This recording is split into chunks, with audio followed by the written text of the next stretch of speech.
But starting from high frequency to low frequency, for example, starting with subwoofers, there is not difficult to have this pistonic movement. Okay. Hello everyone, I'm Marian from Sweden. Yeah. I'm the creator of Art in Motion brand.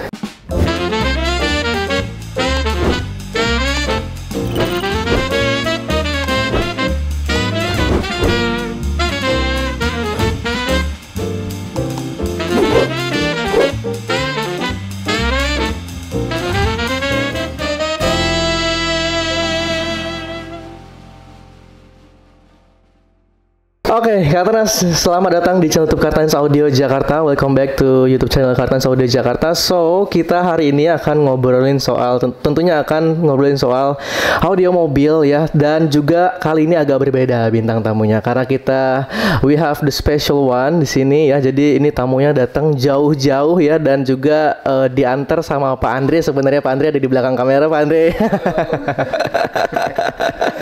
Dan kita akan tentunya ngobrolin soal teknologi, tren, dan juga tentunya produk-produk apa aja sih yang terbaru juga ya. Dan khususnya juga ini akan menjadi segmen yang khusus juga untuk ngomongin soal salah satu brand yang memang sudah terkenal juga, Katras. Dan I'm not gonna doing this alone, but I'm here with the one and only Mr. Gadau. Hello, Sir Marian. Hello. Really nice to be in Indonesia. Very nice weather compared to this time of year in Sweden. So crazy weather, right? Yes. Oke, Kak Tras, jadi kita akan ngobrolin soal nanti akan ada beberapa segmen, Kak Tras, ya. Tentunya kita akan ngobrolin soal bagaimana untuk personality dari Mr. Gadau, and then kemudian juga kita akan ngobrolin soal apa aja sih yang jadi produk khususnya dari produk dari brandnya Art in Motion, right? Art in Motion. Yes. Okay. So, Mr. Gadau, the name is Marian Gadau. Yes. Yeah. And the founder of Art in Motion, a brand that has refined high-end car audio design. And then kita juga akan ngobrolin soal banyak banget nanti ya. Mungkin sebelumnya kita akan coba untuk bertanya, Kak Tras, tentang bagaimana Mr. Gadau ini mungkin dari lahirnya dari mana ya, kemudian dari negara apa juga. Kita akan mulai ya. We'll start by getting to know him better, his background, his journey, and what inspired him to become one of the most respected speaker designers in industry. Okay, let's begin. Hello everyone. I'm Marian from Sweden. Yeah. I'm the creator of Art in Motion brand. Creator of Art in Motion, which is the speakers, or just Art in Motion started way before the speaker production. Okay. So initially we were just an installation shop, yeah, similar to you guys, very small in the beginning. Yeah. So the Art in Motion brand name was carried from long ago, before the speaker creation was even in conception. All right. Okay.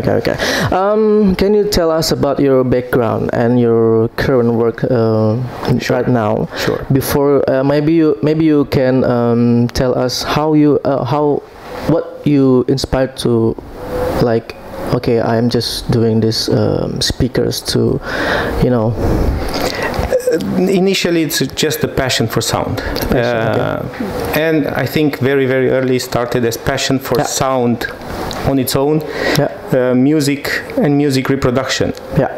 I've been going through all the steps, also DJing and stuff like this. Yes. Wow. Very early, but the reason car audio was had a more deep meaning for me, and still has, is because very early I discovered the freedom of car audio compared to any other form of music listening. Maybe nowadays there's a lot of headphones, wireless, but we didn't have that in the past. So if you wanted to listen to music, you had in a good way, in a good sound way. Okay. You had the big cases at home with speakers in them, and me coming from a regular working family. family background. Okay. We lived in a normal apartment buildings with lots of neighbors, so you can play music when you wanted, as loud as you wanted, especially when you're young. That's an important part. Yeah. You want to feel the music, you want to live it, so you want to play a little bit louder. And I discovered this during the first installation. I think 15 years old. 15 years, 15 years old. Wow, yes. It's very young. But I was already very experienced with sound and equipment. By that age, I already had clubs that were installed by me, and with equipment, speakers built by me with wood and everything. So it's a crazy story. Maybe we can go into it sometime. But when I did my first car audio installation, I discovered it's simple, and it gives you the freedom of doing what you want when you want. Actually, I started driving car before I had the possibility to have a driver's license, kind of illegally. And the route was always from where I lived to close by forest area where nobody can be bothered. So during the night, I would steal the car, the family car, maybe 2 years before I had driver's license, and just drive there in the woods to be able to play very loud and tune and adjust. And evenings, it was very, very fun experience.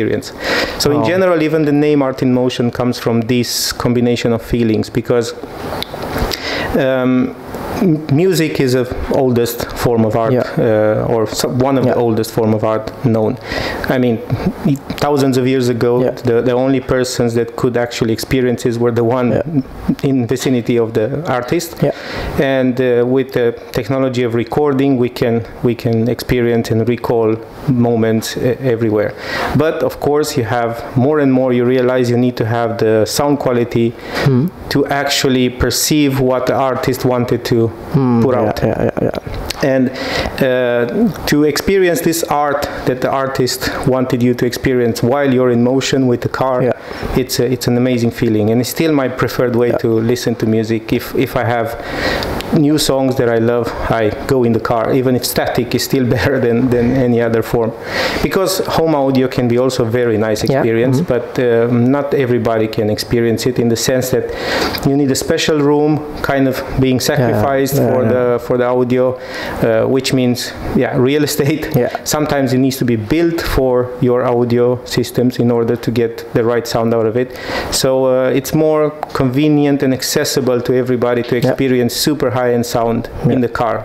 It still requires work, it still requires special attention, but you're doing it every day. We are doing it, so that's the reason for the brand name, and that's where it started very early.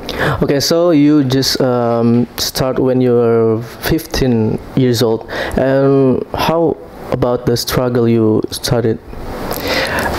It's hard to call it a struggle. It normally should be, and it's probably, if you think in terms of business, it was a struggle, but I was only thinking in terms of passion and enjoyment getting out of it. I had some friends and people asking me, because sometimes I was very loose in the way I work with my customers. They could bring the car, they can take it at any moment.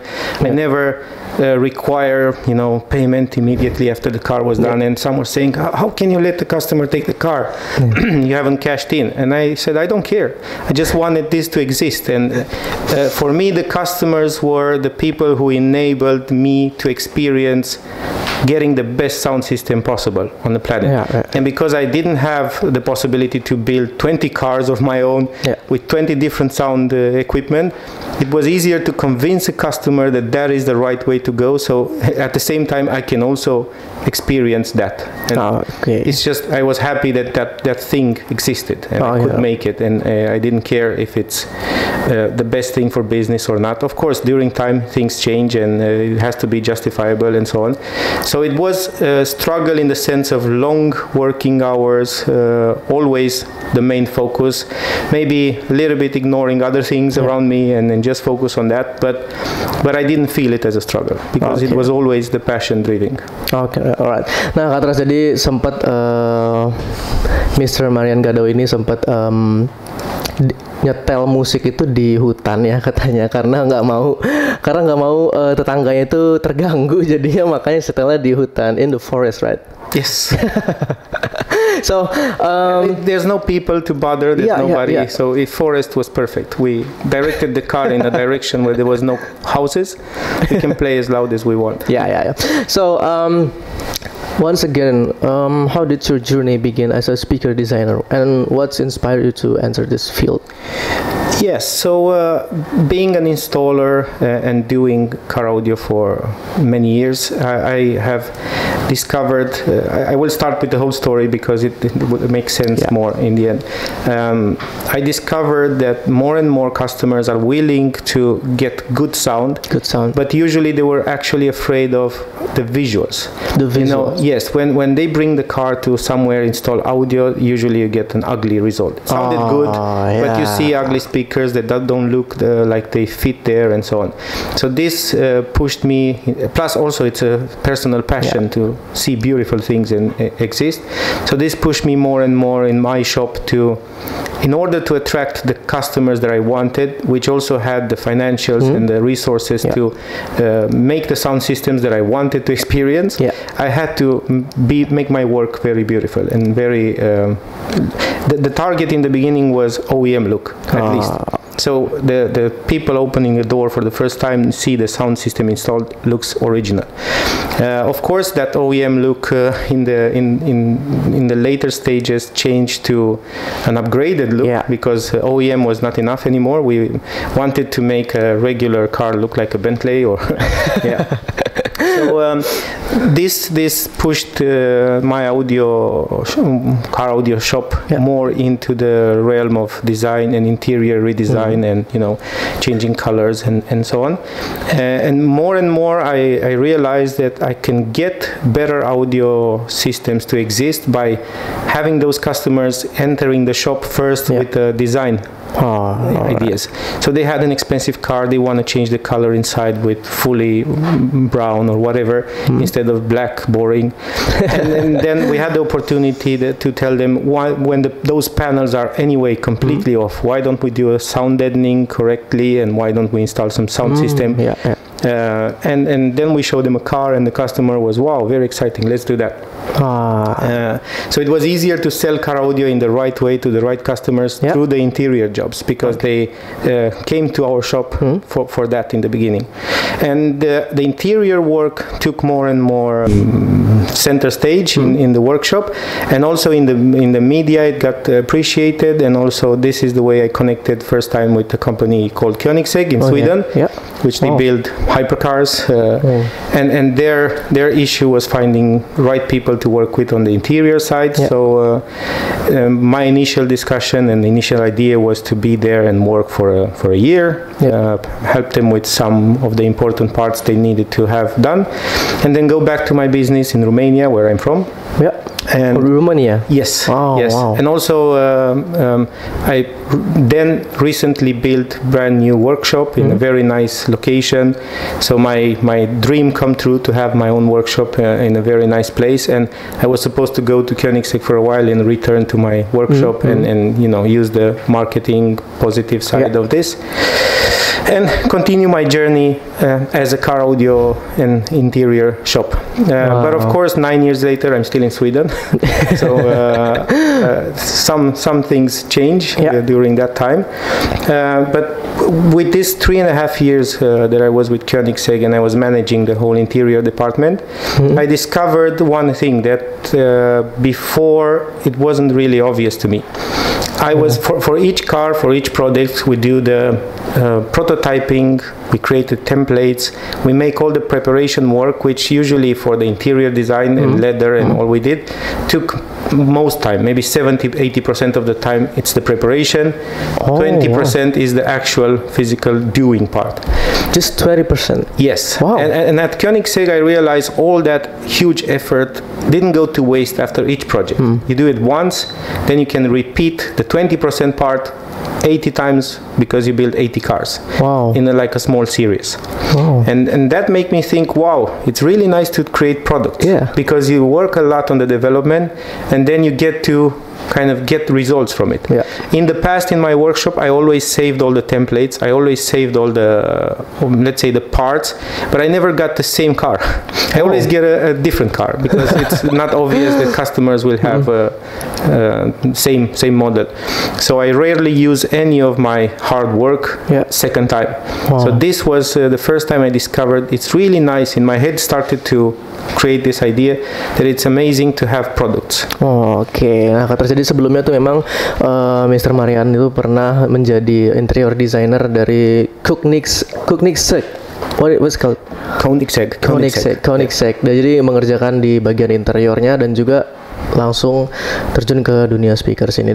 And how was your experience at the IMA Euro Finals 2025 with your car audio systems? 2025 we ran very well. It's the first time the team was so big. Okay. I mean, just a year before was the first time we showed Time Machine and Continuum to the world. The first time? Yes, in 2024. Actually, that was the Euro Final for 2023. Okay. But in 2024 was the first time Time Machine and Time Machine was shown to the world. Yeah. And Art in Motion as a brand that produces speakers as well. So while that year we only had 3 cars and we won with 2 of them and got second place with the other. Wow. This year I think we were 16 cars in the team. Wow. Yes. Of course, not all of them were fully equipped with Art in Motion. Some of them were equipped with our other brand that we work in Europe with Crescendo, and harmonic cables and all of that with Andreas, of course. But still very, very big team, and I think we had 7 or 8 trophies from the Euro Finals. So very, very satisfying. And of course, preparations for this year's final are already ongoing. So lots of new stuff. And how many cars using the Time Machine products, Art in Motion products? You mean in total or just in competition? Total in the competition. In competition, I think 6 or 7. If all of them come to competition to this final, yes, I think 7. Yeah, 7. Cars. All right. With Time Machine, and there is a few with Continuum as well. All right. And what's your opinion about craftsmanship and installation quality between Asian and European car audio installers? I think it's, at least my experience is only last year and this year, and I have a much better experience now, for example, with Singapore cars, because we only judge I was part of the judging team in Singapore last week. In their Heat 2. So I think I would say very, very similar. I think finally to me, and because I heard stories from the past where Asia was not really to that level, or not all of them, but to me I didn't see that. I just see very, very similar. Maybe I see a little bit more passion. And more passion? Yes. Why? I don't know, at least the people that I meet, maybe that's the reason, because I meet the most passionate people through Andre's friends and Terence's friends, so maybe it's a little bit skewed view, but I see a lot of passion for car audio here. Okay. And Ames Time Machine speakers is priced in the super premium segment. What makes it so special and deserving of that extraordinary value? Yes, well, first of all, the price was never really even thought about. So this is like completely result at the end of the development and everything. When started doing the Time Machine, it wasn't even a clear goal set by me to start making speakers. It started from my dream of finally, while I was having a day job at Koenigsegg and working more regular hours and having free weekends, the dream that I had all these years to build a car audio for myself, which I started with a few projects and never finished them. Never finished? No, because always the customer was in the first priority. So every time I wanted to work with my car, new customer comes, you cannot say no, then I delay. So this I said, finally now I will build a car for myself. I bought a car, and I rented a space, which was not commercial. It was just for me to do my hobby in the weekend and so on. I had no idea of starting Art in Motion in Sweden or something. At that time I was simply working at Koenigsegg, and that was my regular work. And my passion for audio was kind of lagging, because at Koenigsegg I was working a lot with interiors, so that part of my life was fully satisfying. But my passion for audio came and was like I'm leaving behind something. So I started by having a huge table full of speakers that to me look interesting, and not all of them speakers or products that I knew, and just started selecting through them and listening to them and comparing parameters, and for a long time. And I ended up in a place where I liked, I started with mid-range, because, you know, for me, mid-range is the first thing that you have to sort well in any car, in any sound project. It plays the biggest part of the music, and also the most sensitive parts of our ears are on the, also, for example, vocals. We speak to each other every day, so our ear is very well tuned to understand if vocals are natural or not. As we hear it, it's impossible to not hear another human being speaking to you one day, unless you live in some island alone. So our ears are very well tuned for that. So I started with the mid-range, and checking through them, I was really torn between three different models, and kind of wanted to somehow put them all together, because each one had some good parts. And I started thinking, why not? I start cutting, you know, applying some glue, doing some 3D printing, putting some shims and some longer screws and all kinds of stuff, until I ended up with something that I felt like, wow, maybe I should show my friends this, because I made friends. I visited Emma in Sweden, and of course there were car audio passionate people there, and I made friends in the community. So I said, okay, I should show them this. And they were, wow, this is incredible. Wow, how can this ugly thing sound so good? And everybody, this was the main thing. Even if you want to build this, nobody will ever buy it. Look how ugly it is. And you're doing this by yourself? Yes. Wow.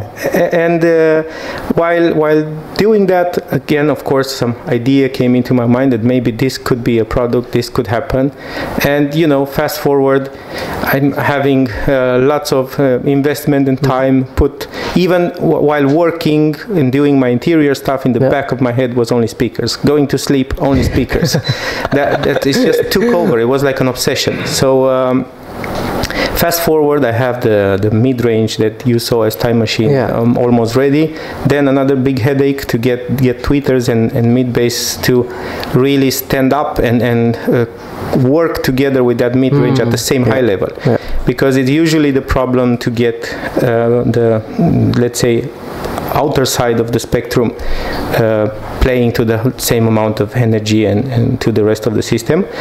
So I had to go back and forth and adjust and develop until I was happy to show something. And I still remember the day before the Euro Finals in 2024, 2 years ago, I was deciding, maybe it was like 5 months before the Salzburg, and I was deciding this year would have to be there, because otherwise I felt all the time, every year, like next year.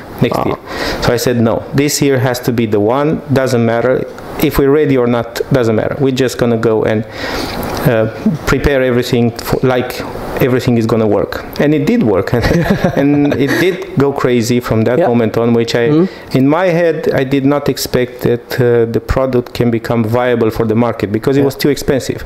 But at the same time, I thought, if I ever gonna have a chance with this brand, Art in Motion, which was not known, was really zero in terms of products. It was known maybe around Europe in some places as a good installer, but that's it.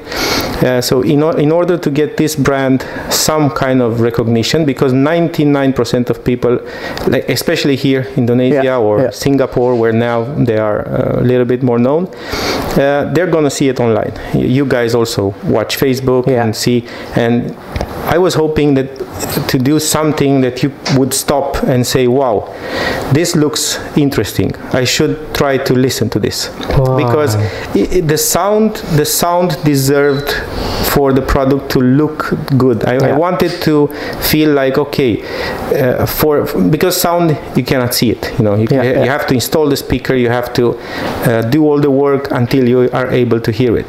That was the nice part of the event yesterday, because Andreas finished his car and we can all experience it as well, not just see it and speak about it. You know, everybody can speak and everybody can say, wow, this is good.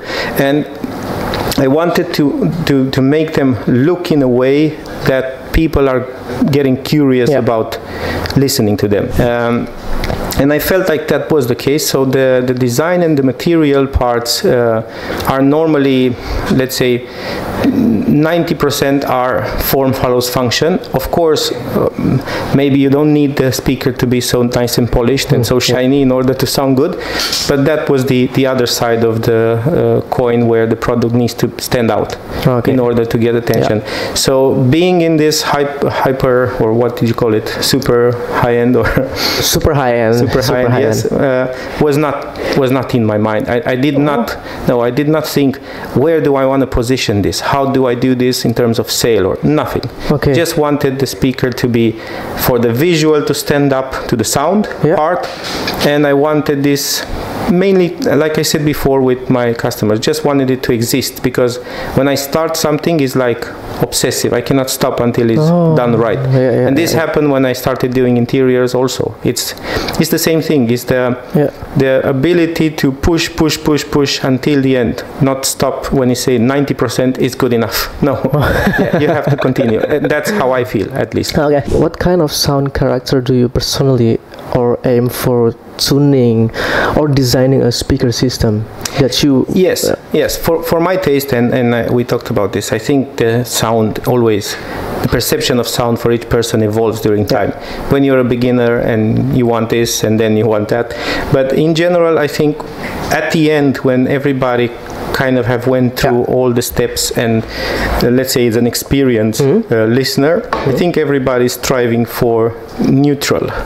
Like a way to say it is that it shouldn't really have a sound signature, because each song and each artist want to express to you music in his own way.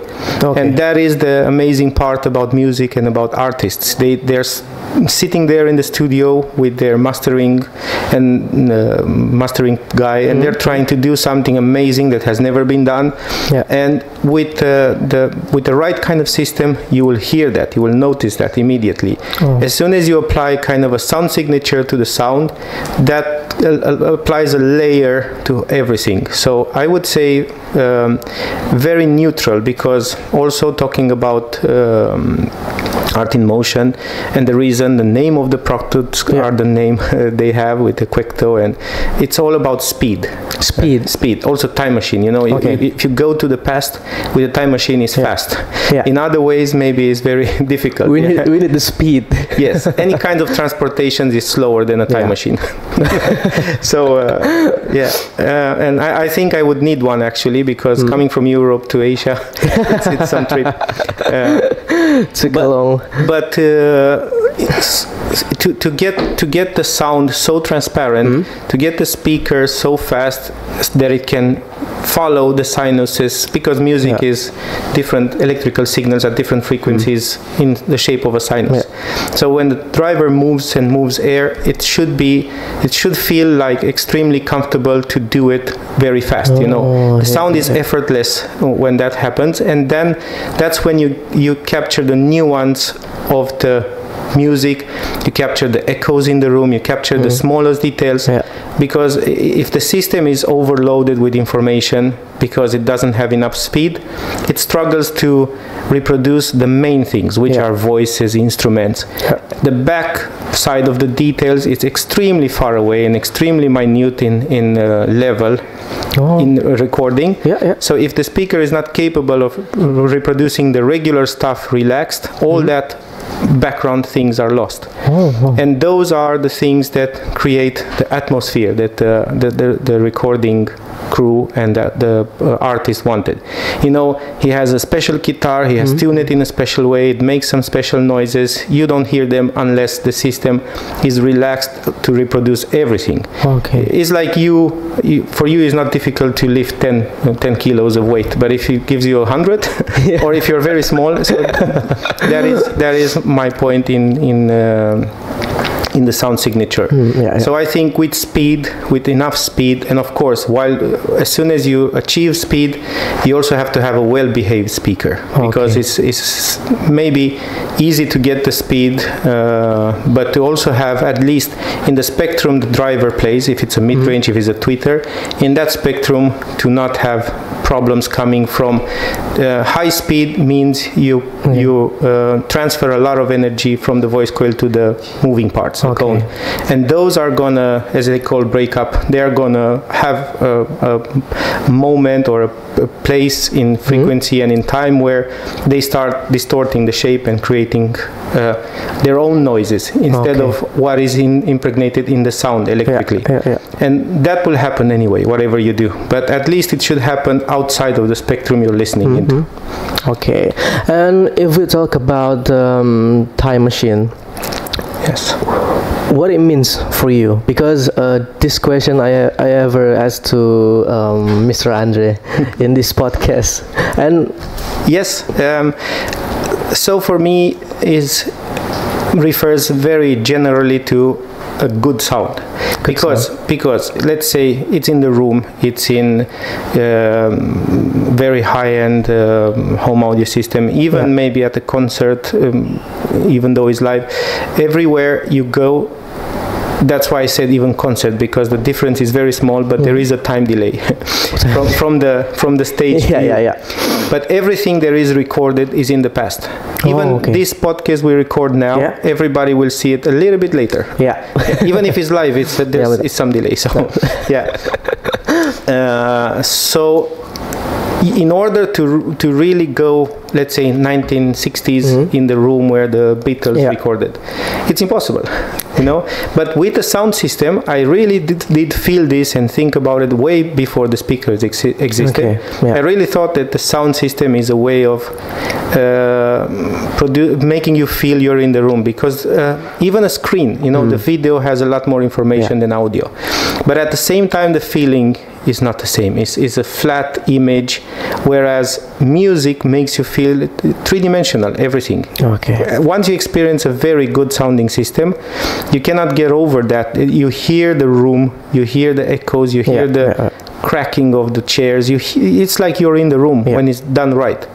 So the strive for this lineup is to make you feel, wherever the time machine speakers are installed or how the system is done, if it's done right, the feeling is that you're in the room with the recording crew, and that is traveling back in time. Nah, jadi ini akan merasa, jadi kalau kita dengerin the speaker from the time machine, you will get the live recording when the artist was recording the music, and you can hear the crack, this table, like there are things that happen in that room that you hear and feel, even the air in the room, because in order to hear instruments separated, obviously they are separated by air, so that's why we call airy sound system, because the separation between all the instruments and the people and everything that happens is so vivid and so clear, is like seeing the air.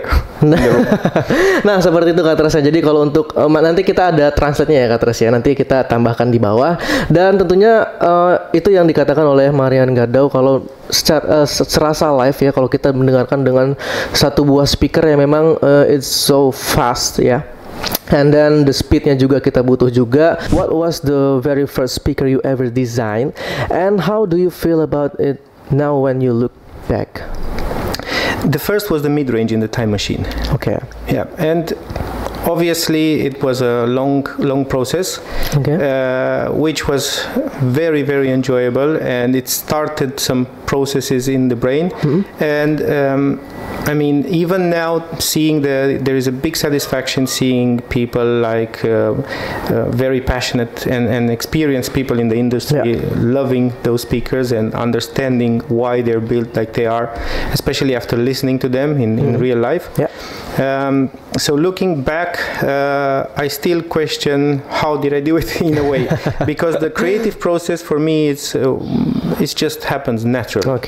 It's step by step. I look at it, I listen, and the feeling that I always had doing this was that I'm not a professional. I don't know what I'm doing. I don't have special equipment, special measurement systems. In the beginning, it's just me and my ears and thinking about what I want. So they're truly built for me, because that was the point. I wanted to make a sound system for myself and didn't think about I want to create wow, this product that is going to go on the market and sell in this category and whatever.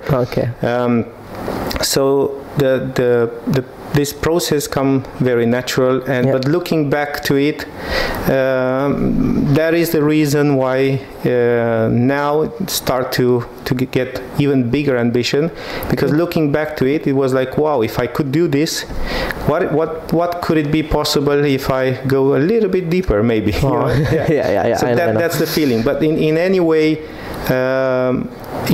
I don't feel like it's something bad or weak, or it's still incredibly good, and I'm still surprised that you surprise yourself sometimes that it's possible.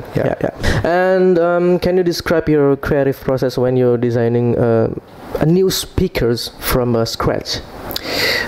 Yeah, for example, even visually, you look at the speaker, everything is form follows function.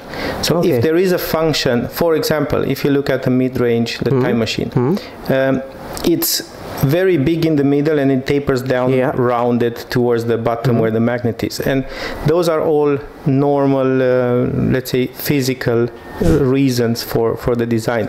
You want to have the spider as big as possible so you don't get any loss in the elasticity process. So the elasticity is very smooth and even on the whole movement.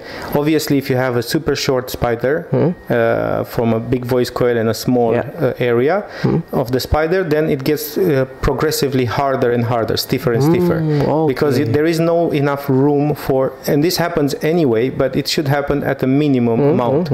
So the more the excursion, the elasticity is very, very even because of this reason. The middle of the speaker where the spider gets glued is as big as possible in diameter, almost the same diameter as the mounting diameter, so as big as it can fit the hole. And then the magnet needs to taper down into a smaller shape and area, so the airflow from the speaker can breathe into whatever you build, the box or in the space behind the driver.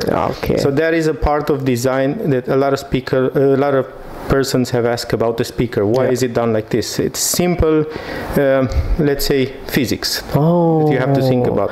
And also many things about the visual, like if you have very rounded corners and you don't have sharp corners behind the speaker, airflow from the speaker will flow without turbulence, and then you don't get back chamber noise. Are you bringing your team to scratch the design, or no? The design is always an evolution of what the speaker. That's what I said, form follows function. So what is needed for the speaker to perform well. Also the 3-spoke of the chassis. The time machine chassis has only 3 spokes, because when you're using aerospace grade aluminium, which was not intended for the strength necessarily, but it is extremely strong. It was intended for very low corrosion, as they are raw aluminium, and we want to keep and capture the beauty of raw machined aluminium. You see the small marks where the CNC is going. we needed to have a material that is very resistant to corrosion, but at the same time is extremely strong. So we were able to have only 3 small spokes to hold the whole bottom side of the driver, and that creates more airflow for the speaker, to just freely breathe. Okay, and how do the Scandinavian design principles influence your work at AIM? I don't have a clear answer for this because as I'm not born and then raised in Scandinavia, I don't think these are principles that I'm familiar with, but living in Sweden and seeing beauty around me everywhere, you know, and clean, everything organized. Also being part of the Koenigsegg journey that I was, where Scandinavian designers built a lot of that, and including the founder and everything. I would guess that would be the influence for the Scandinavian look, but it's not a clear choice, so to say. It's just what I see, it gets captured into my brain, and for me this kind of things happen just natural. I work with a CAD engineer, and we build the speaker in a 3D, let's say virtual 3D first, 3D, just to see how it will look. Of course, we 3D print to check prototypes, then we make the first prototypes in aluminum and we look at it. And I always look at a thing and feel this is wrong. If something is wrong visually, but I don't know to explain to you why. If you ask me. To me it looks wrong and I want it corrected. And then I said, let's, you know, the team that I work with, the engineers and so on, are very frustrated sometimes because they say, how can we start doing something when we don't know what to do? And I said, start, just make a cylinder and and I will be next to him and say, a little bit here, we have to make it rounder, a little bit here. So they have no idea when they start, which their workflow would help them a lot to know where they need to go. But I don't know, so I cannot explain. I'm a very visual person, so I need to see, and I say, okay, this is not good, try this. This is not good either, try this. Sir, I think that's what we call gift. Maybe. Maybe. And do you believe that every speaker has its own soul or I don't know, personality? Yes, for sure. Especially it's built out of materials, and if you look at the chemical level, each material has different properties. And for example, the reason I started with time machine with paper is because always during my car audio or audio journey, I liked mid-range with paper material. It's just sound natural, realistic, lifelike.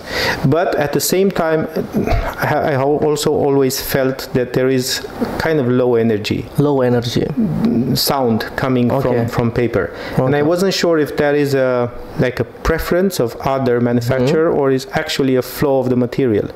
Because not being a trained engineer in this field, I had no idea. So when I started with the paper cone, and just my principle was extreme low moving mass in the speakers and extreme amount of energy in the motor system.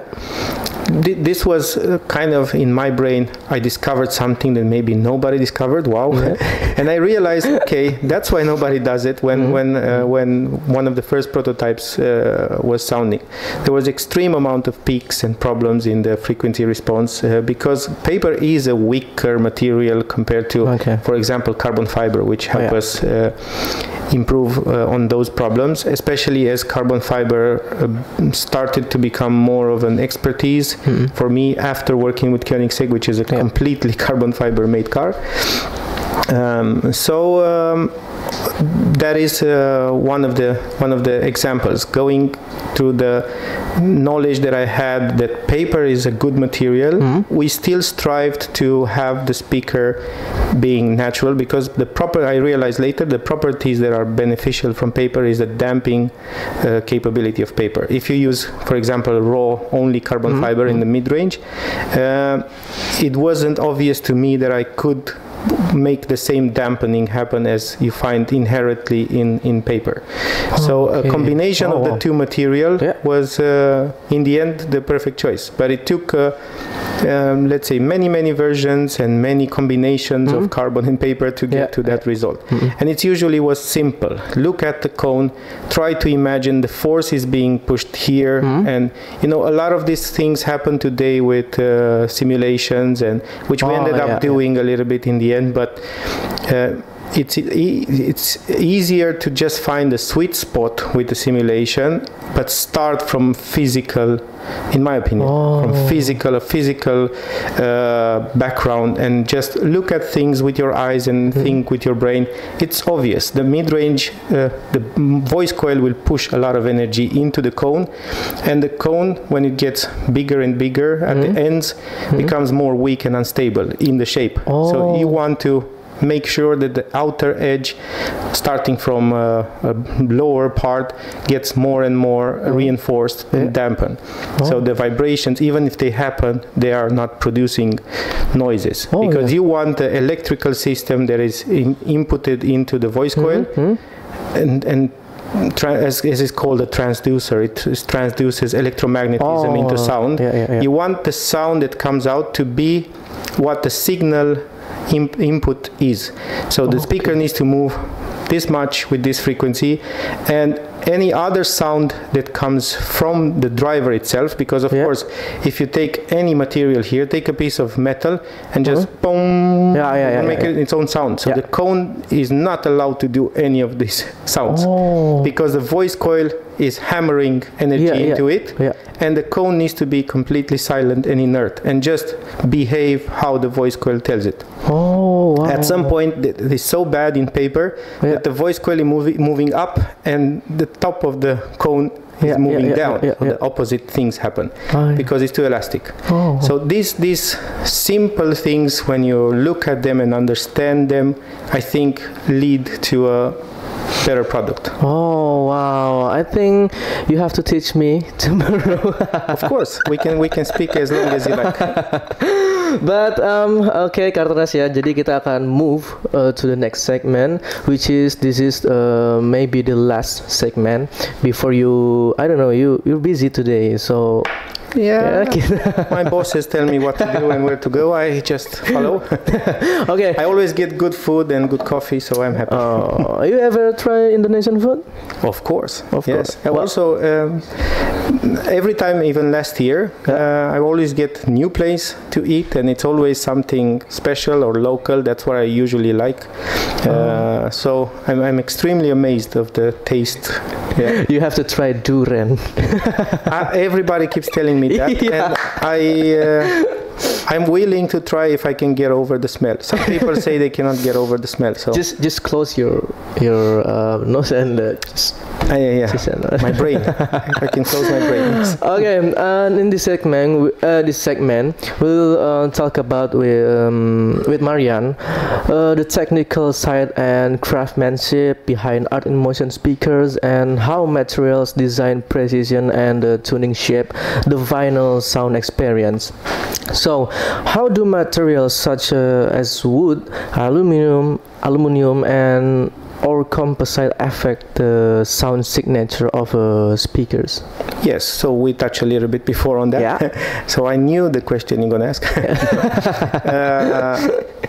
But starting from high frequency to low frequency, for example, starting with subwoofers, there is not difficult to have this pistonic movement kept well behaved, because it's very low frequency, so the cone will not be shaken at such a high speed. So then it's not too specific what kind of material you should use on the diaphragm of a subwoofer, but of course, to me, it always has been important to end up with a lightweight result.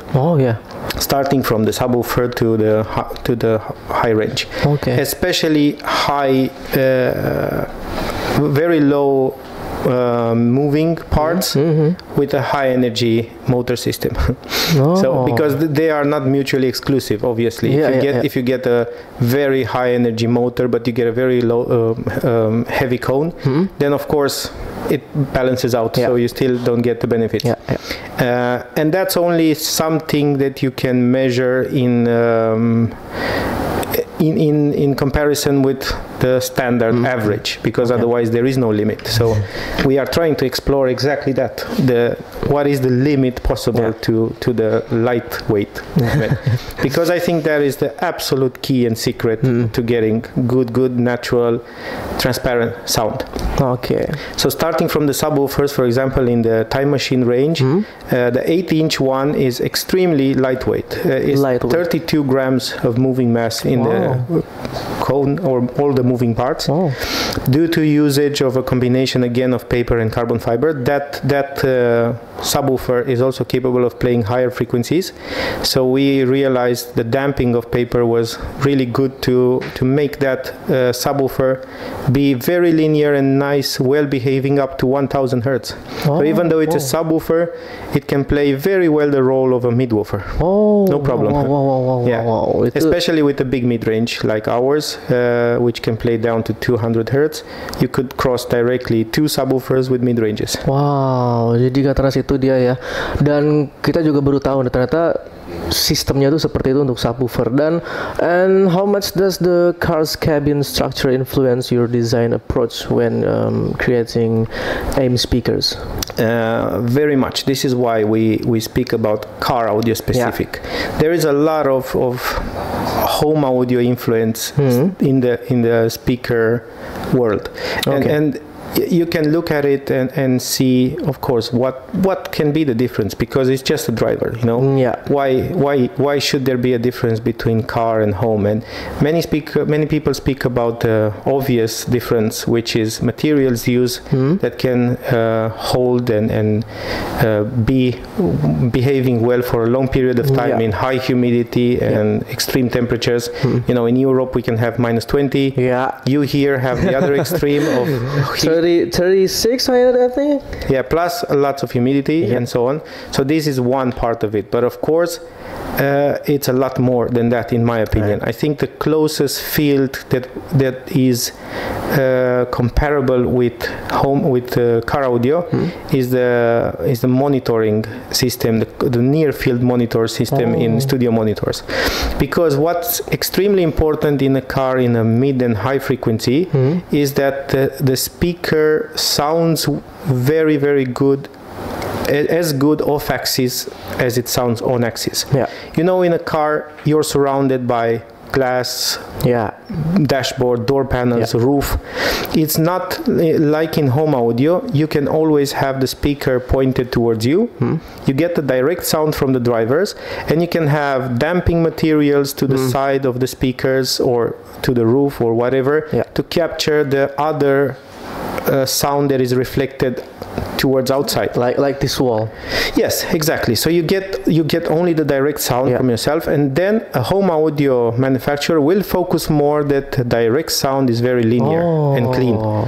It's the same speaker driver, so it's impossible for you to, let's say, use equalizer to get the sound on the outside of the speaker, let's say 60 degrees or 45 degrees, you cannot EQ that separately to the direct sound. And the problem is in car, you get all that sound somehow through the reflections of the windows, and it's not it's very often that you hold the speaker like this, try it, hold the direct sound towards you and tilt it, and it's not super often it's not uncommon to get a sound that is not pleasant when you're playing when you're tilting 45 degrees the speaker.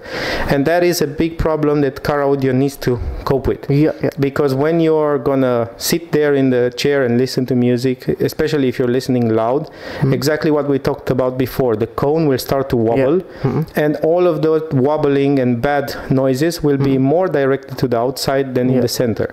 And in home audio, that's okay, you can live with it, you can somehow manage to get around it. In car audio it's impossible, so you have to design speakers that are as good in the direct sound as they are on the off-axis sound. Second, this is mid and height, and it's really important. Second, woofers are most of the time being installed indoors.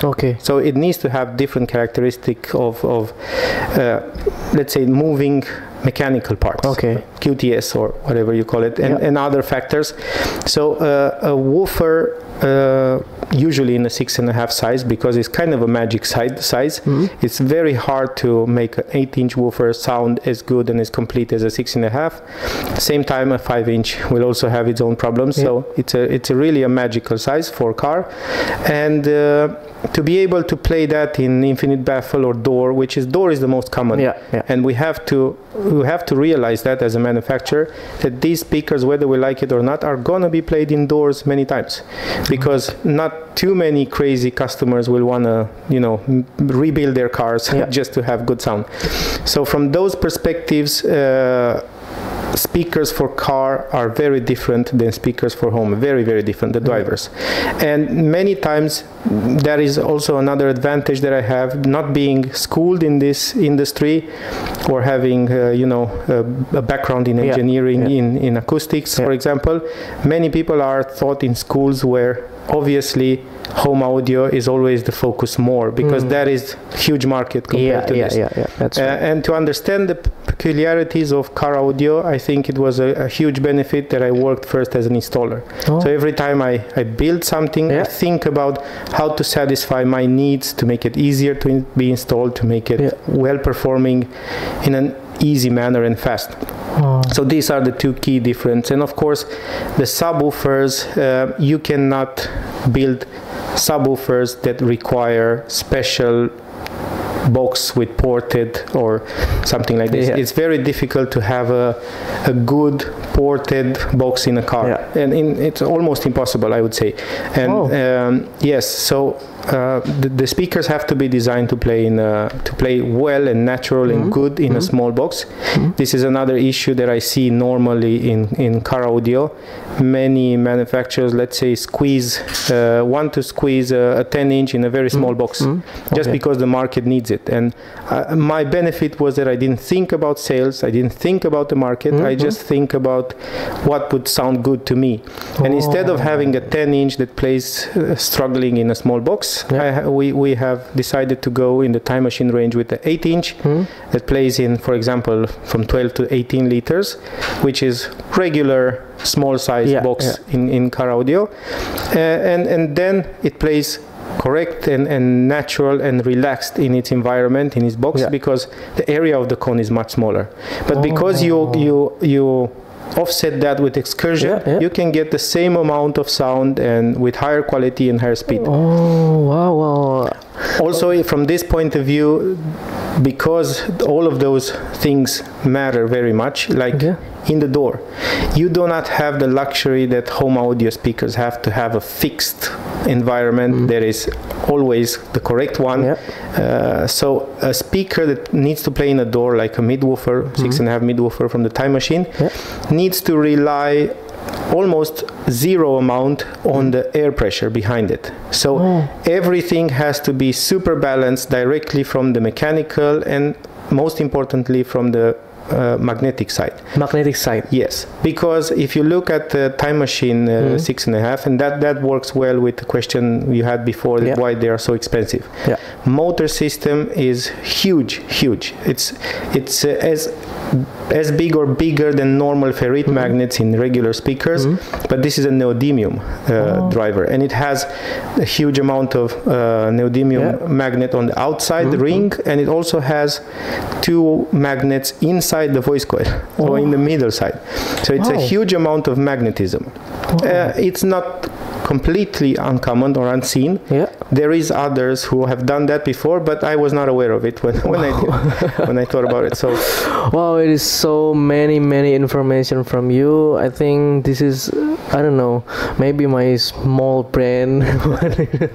but tapi Karteras ya, tentunya ini akan sangat apa ya, kita ini jadi banyak tahu banget ya soal bagaimana pandangan dari Mr. Marian Gadau soal speakernya, kemudian bagaimana kualitas ya, the quality of the speakers, the subwoofers, are so many things that so detailed, right? It's so detailed about the, you said like before, the sound of the speakers, very detailed. very detailed. Like you said before, like the speaker, I will try the I will move like this. Yes. That's have a different sound. Off-axis sound. Off-axis. The off-axis sound, it needs to be as pleasant, as nice to listen to as the direct sound.